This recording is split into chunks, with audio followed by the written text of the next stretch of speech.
All I could do was obsess over revenge, doubting my comrades along the way. But even after all we've accomplished, the phantom pain never let up.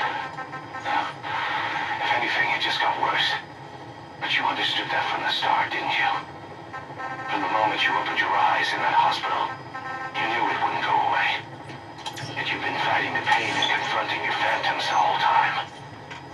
Knowing full well the battle would never end, not till the day you die. I respect that now, more than ever. It's an honor and a privilege, Big Boss. Select a mission. Oh, jeez. I just want to curl up and cry right now. That was... so much feels! Unit dispatched. Anyways, I guess let's listen to some tapes and crap then.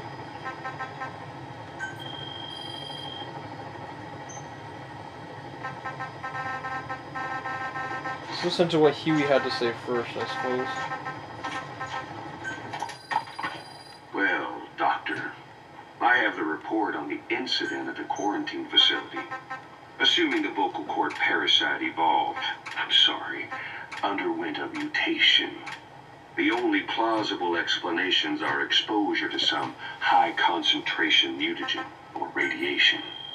As you know, some of the staff at the quarantine facility were infected with the parasites. The Wolbachia prevented them from copulating, but the parasites themselves can be removed from their host's vocal cords. Once you're infected with Skullface's parting gift, you're stuck with it. The researchers regularly used X-ray equipment to monitor the parasites in their throats. No problem there, they kept a close eye on the radiation doses. But that equipment didn't just give off X-rays. It was also emitting beta rays. Even though that's unnecessary for the scans.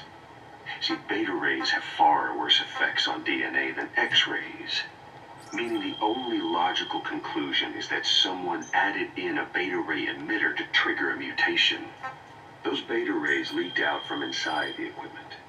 Because the emitter was retrofitted, the shielding was inadequate. And the person who ordered and inspected the equipment was you, Doctor. That makes you the only person with the opportunity to install that emitter.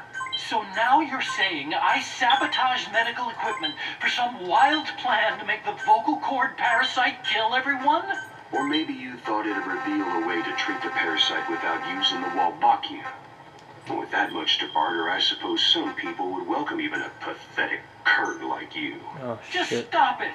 You'd have no shortage of buyers, but most would be happy with just the parasite. You wouldn't need to offer anything else. However, if that buyer already knew about the parasite, they'd also know that by itself, it's no longer the ultimate bargaining chip it once was. To sell to that buyer, you need to throw in a bonus, a way to one-up it. There's only one buyer who'd be after that. Emmerich, we record all communications on Mother Base. That includes radio transmissions to and from homemade devices. You've been in frequent contact with people in America. Oh, A private biotech Huey, you company. fuck. A client of which is DARPA. And they are connected to Cypher. You made a deal with Cypher. You offered them a new parasite in exchange for your safety. This is the only place in the world where the vocal cord parasite still exists. And you used it as a testing ground. Tried to resurrect their bioweapon. But your plan to obtain the parasite has failed. Your bullshit ends now. And don't think you're leaving here alive. Shit.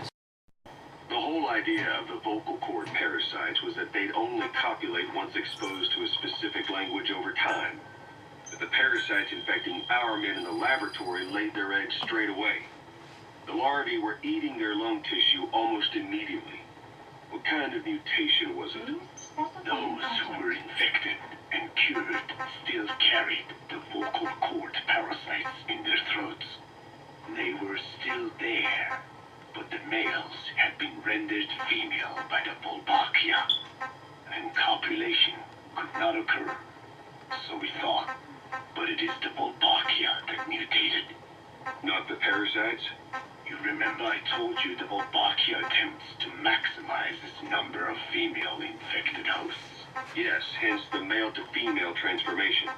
Precisely. But other Wolbachia strains use different methods.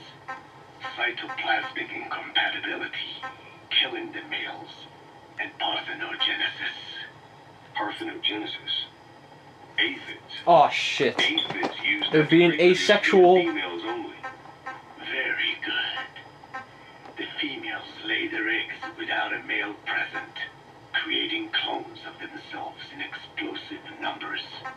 Parthenogenesis was originally a means for an organism to take maximum advantage of abundant resources by increasing its numbers. Certain strains of Wolbachia force this to occur, to create more and more infected females. And that's why our men develop symptoms in the blink of an eye. Wolbachia, causing parthenogenesis, is common in parasitic wasps. Of course, the Wolbachia I introduced to you men did not have this characteristic, but I believe the mutation, whatever it was, caused it to force parthenogenesis in its host, the vocal cord parasites. The Wolbachia we used to prevent egg laying became the agent of limitless reproduction. Nothing else. The symptomatic infected in the laboratory all wanted to get outside, even knowing there was napalm waiting for them out there. You said the parasites made them act that way, but parasites controlling humans. Is it possible? Parasites altering the host's behavior is a common occurrence in the world of nature. Long ago, the vocal cord parasites had this ability, but even I never foresaw they might control humans. Until I heard the things your man said. You mean the researcher on the top floor? The bit about, I'm not a snail. Yes. Among parasitic worms, there is a genus called Leucochloridium that uses snails as intermediary hosts. As you know, snails prefer dark, gloomy environments. But once parasitized by Leucochloridium, they desire to be in the light. And that is not all. The parasitic worms thrust themselves into the snail's antennae, making them swell to abnormal size. The snail, meanwhile, frantically wiggles its antennae as the parasites squirm inside. The swollen, wriggling antennae soon resemble caterpillars. I don't get it. It is so they can be eaten by birds. Yeah, I remember seeing documentaries on that. That's insane shit. Needs a bird as its definitive host. To breed, they require their snail host to be snapped up by a predator. So they make the humble snail appear to be a delicious caterpillar and lead it to somewhere in open sight.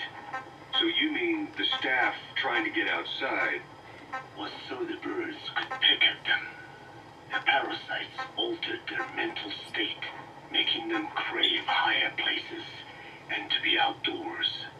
I can only surmise that both the Wolbachia and the parasites mutated before the ancestors of the vocal cord parasites infected humans. Their hosts were birds. What we saw in the laboratory was some throwback to that time.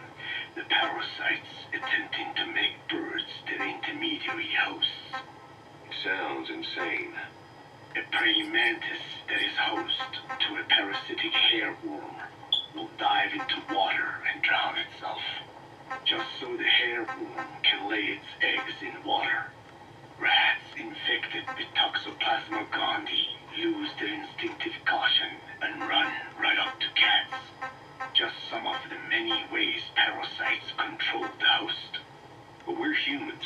Surely our minds are too complex for that. I thought just the same. Free will is what makes us human, so it never occurred to me that the parasites could be controlling the symptomatic. But the mood, the will of a person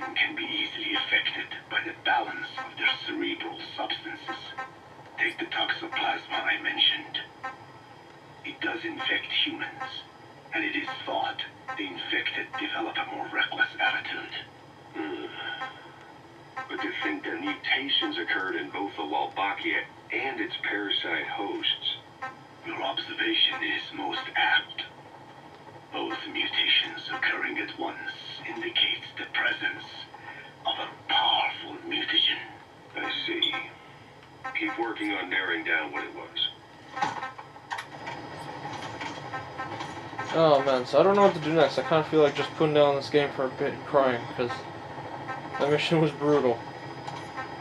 Even as a player, and maybe a game, we're desensitized to all this stuff, but that was just brutal.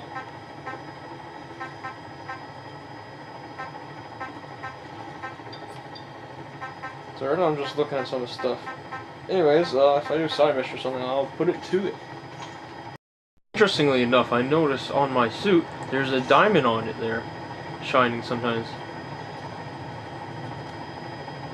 Right under the diamond dog symbol there. Yeah, it's really cool.